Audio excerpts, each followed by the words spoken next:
Have you ever read a perspective-changing, real-life true love story? My Connie, a new book available on Amazon, is one such experience.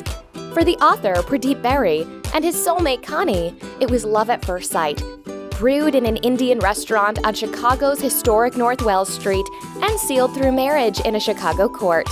The book offers a glimpse of Mr. Berry's life in India prior to him meeting his adored spouse, Miss Constance Ann Fuller.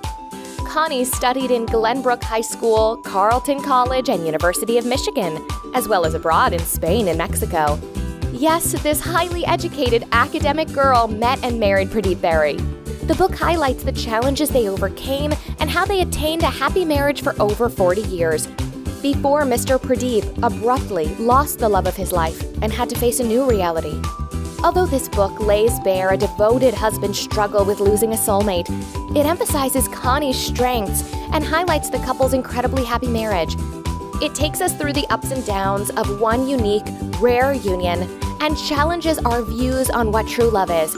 Get your copy on Amazon, Author House, or Barnes & Noble today.